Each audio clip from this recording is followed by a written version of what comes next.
Hey guys, മഞ്ഞപ്പൊടി വെച്ചുള്ള ഓരോ പരിപാടികൾ കണ്ടപ്പോൾ എനിക്കും ചെയ്യാൻ തോന്നി കേട്ടോ. ഞാനും അതുപോലെ ചെയ്യാൻ ശ്രമിച്ചു. ബട്ട് ആക്ച്വലി സംഭവിച്ചത് പ്രതീക്ഷിച്ച പോലെയല്ല. ഒരു ഭംഗി ഉണ്ടായിരുന്നില്ല. മേ ബി ഞാൻ ചെയ്തത് ശരിയാവില്ല. എന്തായാലും ഇതാണ് ആക്ച്വലി സംഭവിച്ചത്. അപ്പോൾ സോഷ്യൽ മീഡിയയിൽ പല കാര്യങ്ങളും കാണുന്നത് ആക്ച്വലി അത് ഫേക്കാണ്. റിയാലിറ്റി ആയിട്ട് യാതൊരു ബന്ധവുമില്ല. അപ്പോൾ ഇപ്പോൾ ഇവിടെ എൻ്റെ കുട്ടി ഭയങ്കര രസമാണ്, വാവ് എന്നൊക്കെ പറഞ്ഞായിരുന്നെങ്കിൽ ചിലപ്പോൾ അത് എന്താ പറയുക, അതുമായിട്ട് മാച്ച് ചെയ്തേനെ. ബട്ട് ആക്ച്വലി അവൻ ഇതൊന്നും വലിയ സംഭവമായിട്ട് തോന്നിയില്ല.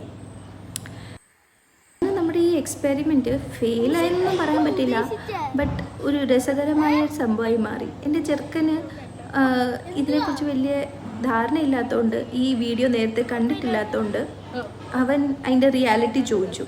എന്താ ഇതിനകത്ത് വലിയ കാര്യം എന്താ അമ്മയെന്ന് ചോദിച്ചു. അത്രേ ഉള്ളൂ കേട്ടോ. അപ്പോൾ സോഷ്യൽ മീഡിയയിൽ പലരുടെയും കളർഫുൾ ലൈഫ് കണ്ടിട്ട് നമ്മൾ ഒരിക്കലും നമ്മുടെ ലൈഫായിട്ട് കമ്പയർ ചെയ്യാൻ പോകല്ലേ.